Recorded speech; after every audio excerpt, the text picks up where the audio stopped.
Picture this. The world's most powerful central banks, think the Federal Reserve, the European Central Bank, the People's Bank of China, are quietly reshuffling their treasure chests. They're selling off chunks of their US dollar reserves and stockpiling gold like it's the comeback kid of finance. Sounds surprising, right? The US dollar has been king of the hill for decades, so why would central banks dump dollars for gold in a big way? Is the dollar in trouble, or is there something special about gold now? Well, to understand why this is happening, we must travel with Barry Allen back in time to when it all began.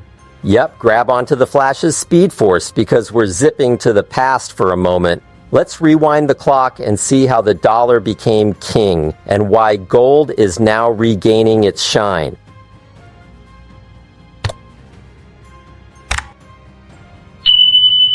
Our journey starts in the aftermath of World War II. In 1944, as the world was rebuilding, nations met in Bretton Woods, New Hampshire, and struck a grand bargain. They decided to peg their currencies to the US dollar, and the dollar in turn was tied to gold at a fixed price. In other words, the dollar was as good as gold, literally. Back then, the U.S. had by far the largest gold reserves, around 20,000 tons post-World War II, and backing dollars with gold made everyone trust the greenback. This was the birth of the U.S. dollar as the world's reserve currency. The dollar became king, and gold was the loyal companion, giving the dollar its strength. Countries held dollars because they could trade them for U.S. gold whenever needed. It was a golden age, pun intended, for the dollar. Fast forward to the late 1960s and early 1970s, the U.S. was printing a lot of money, partly to finance the Vietnam War and domestic programs, and other countries started doubting if the U.S. had enough gold to back all those dollars. Foreign governments began demanding gold for their dollars, basically calling the U.S. to show the gold.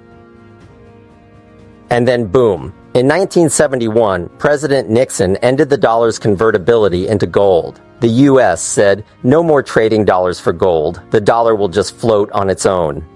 This famous move, the Nixon shock, cut the link between the dollar and gold, ending the Bretton Woods system. From that point on, all major currencies became pure fiat, worth something because governments say so, not because they're tied to a shiny metal. The dollar stayed dominant due to America's huge economy and global trust, but gold was no longer in the driver's seat of the monetary system. In the decades that followed, gold actually fell out of favor with many central banks. Believe it or not, by the 1990s and early 2000s, a lot of central banks, especially in the West, were selling gold. They saw it as a relic that didn't earn interest, while U.S. Treasury bonds, basically dollar IOUs, paid interest and were considered ultra-safe. In fact, between 1999 and 2009, central banks collectively sold about 4,000 tons of gold. Yes, sold. There was even an agreement called the Washington Agreement on gold in 1999 to limit gold sales each year so they wouldn't crash the price. That's how eager some central banks were to offload gold. The attitude was, why hold piles of metal when you can hold dollars and earn interest? But history had a plot twist in store. Enter the 2008 global financial crisis. When the world's financial system nearly melted down, faith in paper assets and the banking system was badly shaken. Central bankers suddenly got a serious wake-up call. By 2010, after decades of selling, central banks as a group flipped to being net buyers of gold. That was the first time in a long time they were adding gold to reserves instead of reducing it. It was subtle at first, a few emerging market central banks buying some bullion here and there, but it marked a turning point. Gold was creeping back into the game. Now hold that thought and fast forward to the 2020s.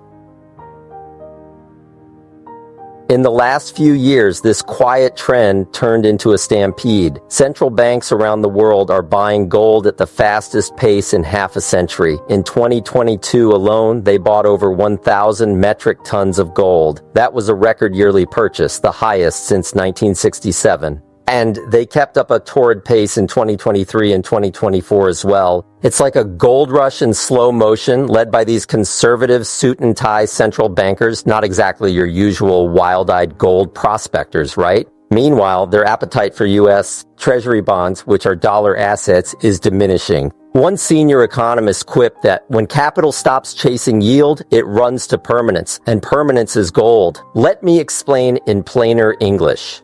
When the usual investments like bonds start looking risky or less rewarding, big players run to something enduring, and that's gold. So why are they doing this? What's causing central banks to quietly tiptoe out of the US dollar and hedge their bets with gold bars? Let's break down the big reasons driving this golden move. Reason number one, diversification and de-dollarization, not putting all eggs in one basket. Think of central bankers as ultra-cautious investors. They manage national rainy day funds called foreign exchange reserves, which historically have been stuffed heavily with US dollars, mainly in the form of US government bonds. For a long time, this made sense. The dollar was stable, the American economy was strong, and US Treasury bonds were about as safe as it gets. Many countries ended up keeping the majority of their reserves in dollars. In fact, as recently as the early 2000s, over 70% of global reserves were held in US dollars. That's like having almost 3/4 of your wealth in one asset. But times change. By late 2023, the dollar's share of global reserves had slipped to around 59%. Central banks have been slowly but surely diversifying into other currencies and into gold. This strategic shift even has a fancy buzzword, de-dollarization. Essentially, many nations, especially in the global south and emerging economies, are trying to reduce their dependence on the US dollar for various reasons. It's not that the dollar is worthless. Far from it, it's still the single largest reserve currency, but relying too much on it is seen as a risk. It's the old wisdom, don't put all your eggs in one basket, even if that basket has been really sturdy historically. Gold is the great diversifier here. Unlike any national currency, gold isn't issued by any government. It's a neutral asset. Its supply can't be inflated by policy decisions, and it doesn't belong to anyone's economy. That makes it a brilliant hedge against the dollar. If the dollar weakens or the US financial system wobbles, gold tends to strengthen by comparison. Gold provides a natural hedge against currency fluctuations, as one financial analyst put it. Central bankers love that quality. By adding gold, they spread out their risk. It's like balancing your portfolio so one shock won't take you down. And indeed, surveys show central bankers explicitly saying they plan to swap out some of their dollars for more gold in the coming years. This de-dollarization trend is partly fueled by a feeling that the global economic order is shifting. Emerging economies like China, India, Russia, and Brazil, often grouped as BRICS, have grown in economic clout and are trading more with each other in their own currencies.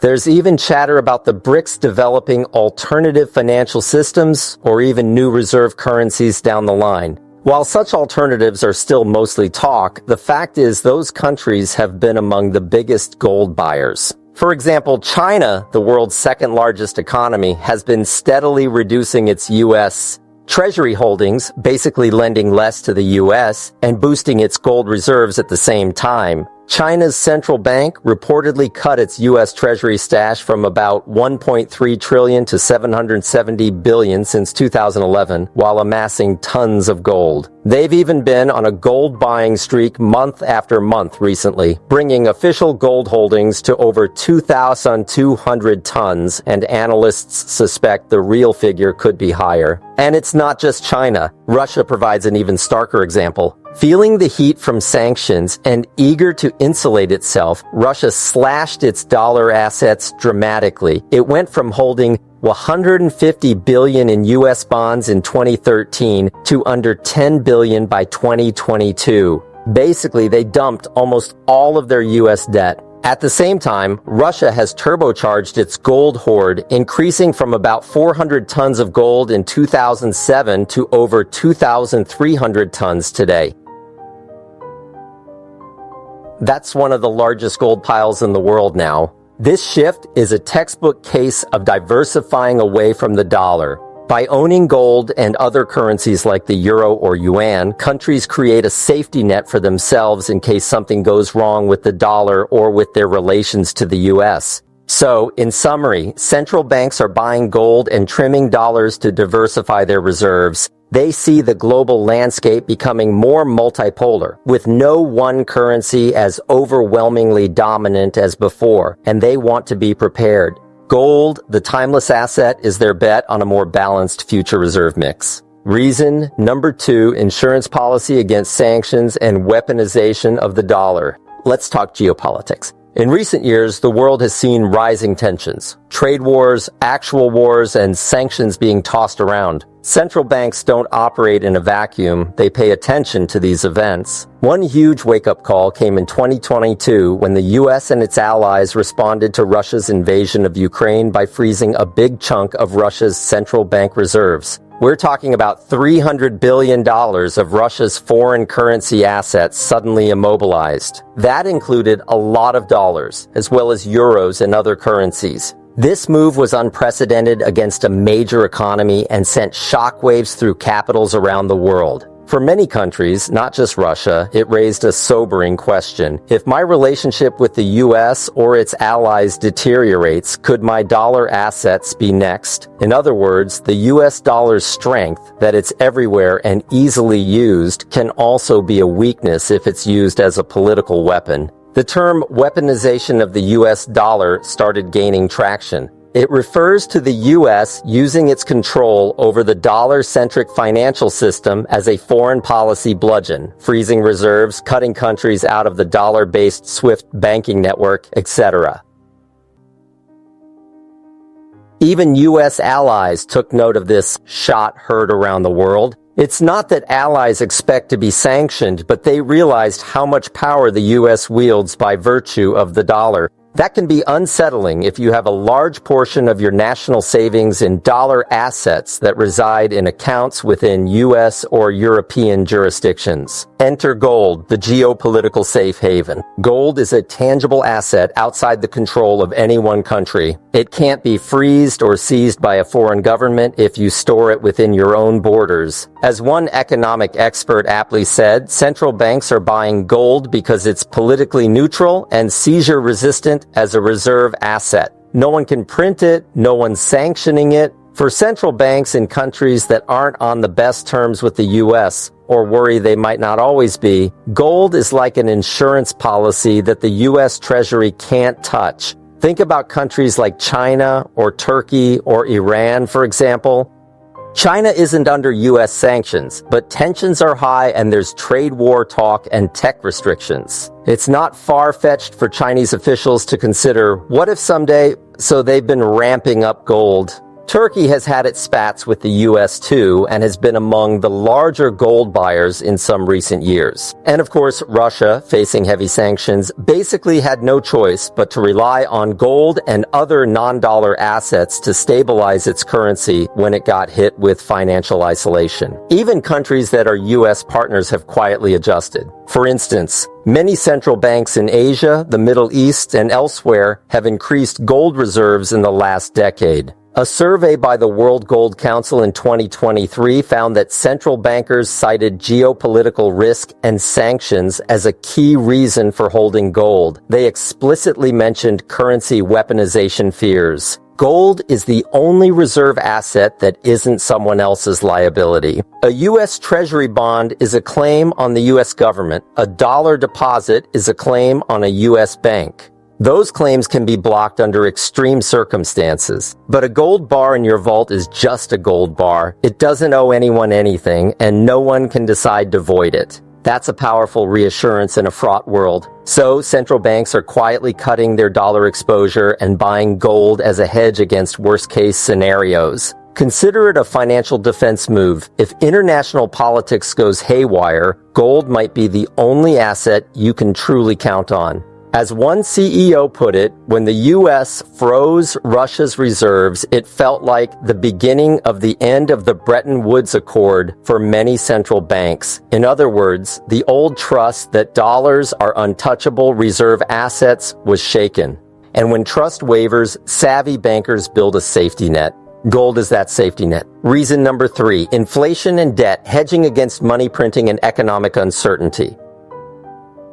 Another big motive is old-fashioned financial sense, protecting against inflation and currency devaluation. Over the past few years, especially after the 2020 pandemic hit, we saw central banks, led by the Federal Reserve, create trillions of new dollars out of thin air to stabilize the economy. Interest rates were slashed to zero and massive stimulus flooded the system. While that rescued markets for a time, it also set the stage for surging inflation in the following years. The U.S. saw its highest inflation in 40 years by 2022, 2023, and many other countries faced similar spikes. High inflation basically erodes the value of any money you're holding. If you're a central bank holding tons of U.S. dollars and those dollars suddenly buy 10% less oil, food, or imports than they did before, that's a hit to your national wealth. Ouch. Gold historically is an inflation hedge. When paper money loses value, gold often rises in dollar terms, preserving purchasing power. For example, during the high inflation of the 1970s, gold's price skyrocketed from about $40 per ounce in the late 1960s to around $850 per ounce by 1980. It's like gold kept the score while the dollar's value fell. Central banks know this history. So, in an era when huge government debts and frequent money printing, aka quantitative easing, seem to be the norm, holding gold is a way to protect their reserves from the risk of currency debasement. In the words of one economics professor, if central banks double the money supply through printing, they're effectively halving the value of each unit of currency. Many central bankers worry that the U.S. and others will keep resorting to pumping money and low rates whenever there's trouble, which could devalue the dollar over time. Gold is their firewall against that. There's also the issue of massive debt levels in many Western countries, especially the U.S. The U.S. national debt is eye-watering, over $30 trillion and climbing. Central banks see that and know that heavily indebted nations often have an incentive to let inflation run a bit hot or their currency weaken. It effectively makes it easier to repay debt in cheaper dollars. It's a subtle form of default. By buying gold, central banks are hedging that risk. They're saying for a year, we're not entirely comfortable trusting that the dollar will hold its value 10, 20 years from now, given these debt trends. Even advanced economy central banks have voiced a bit of this concern. Though they still hold lots of dollars, they too keep gold as part of their arsenal. In fact, the European Central Bank said it holds gold for historical and strategic reasons, a polite way of saying it's insurance. Another facet, interest rates. Normally, when U.S. interest rates are high, gold, which pays no interest, looks less attractive. But we're in a weird situation where even with higher interest rates in 2023, 2024, gold prices have been hitting record highs. Why?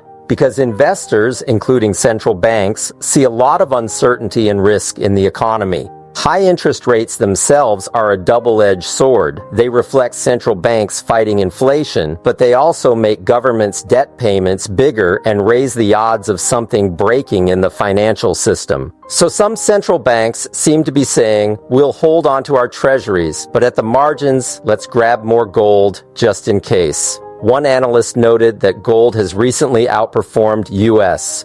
Treasury bonds and even the dollar itself, particularly as real yields, interest minus inflation, have been volatile. In short, gold's appeal remains strong because the world economy has been anything but stable. Reason number 4, safe haven in a riskier world, plus a bit of FOMO. We can't ignore the general sense that the world has gotten riskier. Geopolitical conflicts are flaring up, Russia-Ukraine war, tensions in East Asia, Middle East conflicts. Trade relationships are fraying.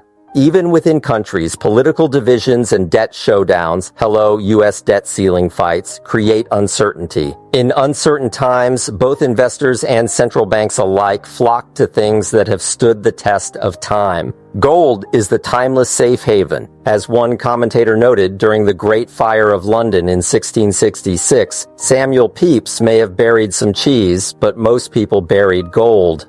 Gold is the go-to asset when folks worry about the future. It was true centuries ago, and it's true now. Central banks, despite all their models and projections, have some pretty primal instincts when it comes to protecting value, and gold satisfies that instinct. One interesting driver some experts have pointed out is what you might call follow the leader or groupthink among central banks. When a few prominent central banks start buying gold, others don't want to be left behind. There's a psychological or peer pressure element. No central banker wants to be the one who didn't buy gold if it turns out to have been obvious in hindsight. For example, in the last few years, we saw Poland make headlines for large gold purchases, saying it's to strengthen stability. That likely nudged other central bankers in the region to consider doing the same. When emerging market giants like China, Russia, or India boost gold, smaller nations take cues too. It creates a kind of snowball effect. Suddenly, everyone wants to report that they've increased their gold reserves, even if modestly, so they can say they're in the in crowd of prudent modern central banks.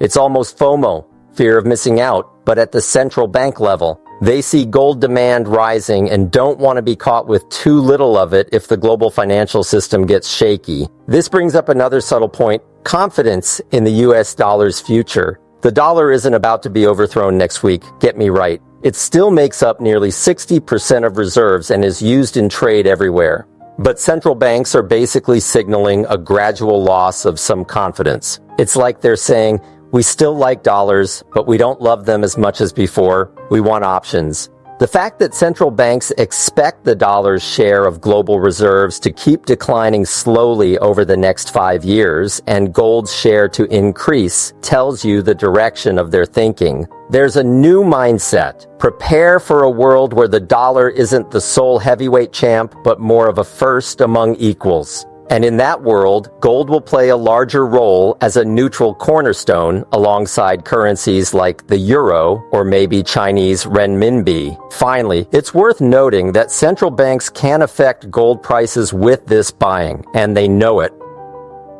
The gold market is relatively small compared to trillions in currency markets. When central banks collectively buy over 1,000 tons a year, it's a big demand boost. One reason gold prices have been hitting all-time highs around $4,000 per ounce in 2025. Rising gold prices in turn validate the decision to buy gold, makes the central bank's balance sheet look good, which can reinforce the cycle. Some analysts predict even higher gold prices if this trend continues, and central banks certainly aren't unhappy to see the value of their gold climb. It's like a positive feedback loop for them. Buy gold as a hedge that helps gold go up, which makes the hedge even more valuable. No wonder virtually 95% of central banks in a recent survey said they expect global gold reserves to grow further in the next year. They collectively believe in the gold story right now. To sum it all up, central banks are quietly dumping some of their US dollars and buying gold because the world has changed. They're playing it safe and smart, at least from their perspective.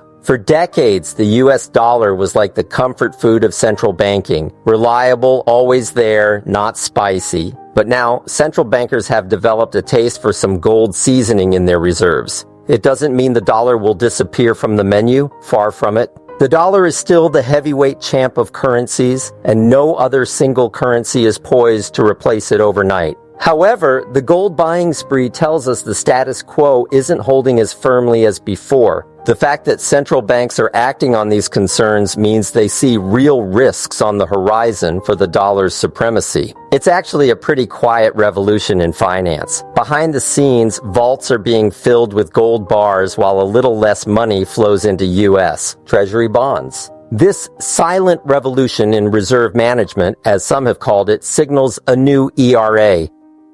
Central banks are essentially preparing for a rainy day or maybe a stormy one by strengthening the one asset that can weather any storm. So next time you hear about central banks buying boatloads of gold, remember, there's a method to the madness. They're hedging their bets in a world that's a bit less predictable than before. In a sense, they're going back to what used to anchor the system in the first place: gold. History has a funny way of coming full circle. As we've seen by running with Barry Allen through time, the story began with gold and the dollar entwined, and now gold is making a comeback in central bank vaults. It makes you wonder, if the folks who run the global financial system are doing this, what do they know about the future?